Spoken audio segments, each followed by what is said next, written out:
अगर खतरे में है तो बाबा भीमराव अंबेडकर का संविधान खतरे में है, आपके बच्चों का कलम और किताब खतरे में है।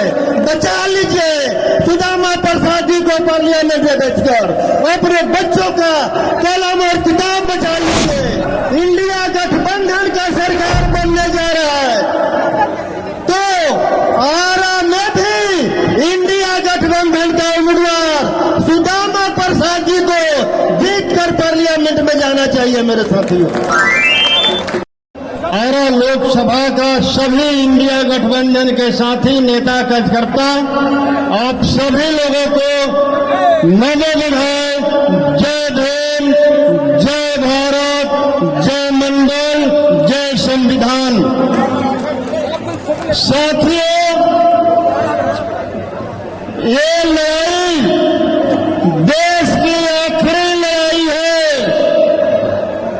अगर इस चुनाव में अगर जो सत्ता में मनुवादी लोग बैठे हुए हैं अगर गलती से भी आ गए तो दोबारा चुनाव नहीं होगा। मेरे साथियों, दोबारा चुनाव नहीं होगा। ये लड़ाई संविधान और मनुस्मृति के बीच है। एक तरफ संविधान को बचाने वाले लोग खड़े हैं और दूसरी तरफ संविधान को मिटाने वाले लोग खड़े हैं। हमें तय करना है कि संविधान को बचाने वाले के साथ रहना है कि मिटाने वाले के साथ रहना है। अगर संविधान बचेगा तो देश बचेगा और देश बचेगा तो हम बचेंगे। और हम समझते हैं कि पूरे देश की जनता ये समझ चुकी है कि अब इन मनुवादियों ने जो 14 में और 19 में जुमलेबाजी करके सत्ता में आने का काम किया था, इन लोगों का एक एक वादा जुमला साबित हुआ है। मेरे साथियों, लेकिन पूरे बिहार की जनता 2020 में तेजस्वी यादव जी के घोषणा पत्र पर भरोसा किया और तेजस्वी यादव जी ने घोषणा किया था कि अगर बिहार में मेरा सरकार बनता है तो मैं पहली कैबिनेट के बैठक में 10 लाख बेरोजगार युवाओं को सरकारी नौकरी देने का काम करूंगा। मेरे साथियों, जैसे ही तेजस्वी यादव जी को महागठबंधन को सत्ता में आने का मौका मिला और 17 महीना में 5 लाख सरकारी नौकरी देने का काम किया, उसी प्रकार आज पूरे देश की जनता इंडिया गठबंधन के घोषणा पत्र पर भरोसा कर रहा है। इंडिया गठबंधन के घोषणा पत्र में सरकार बनते ही 1 करोड़ बेरोजगार युवाओं को सरकारी नौकरी दिया जाएगा इसी 15 अगस्त को।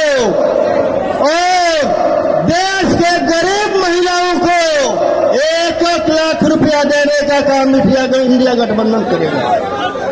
साथियों,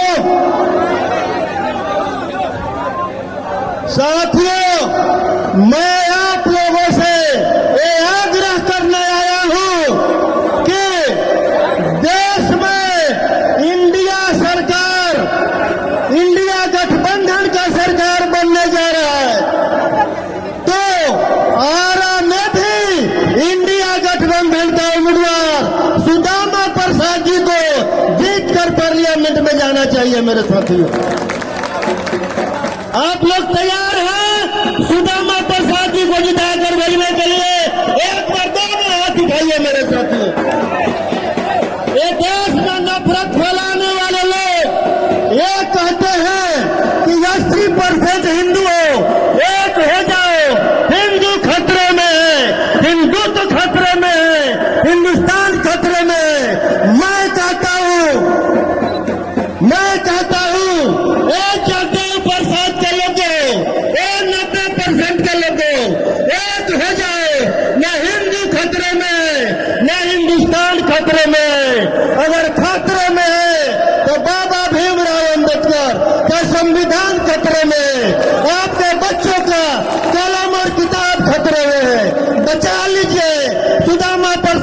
पार्लियामेंट में बैठकर अपने बच्चों का कलम और किताब बचा लीजिए, अपने देश का संविधान बचा लीजिए, अपने अधिकार बचा लीजिए।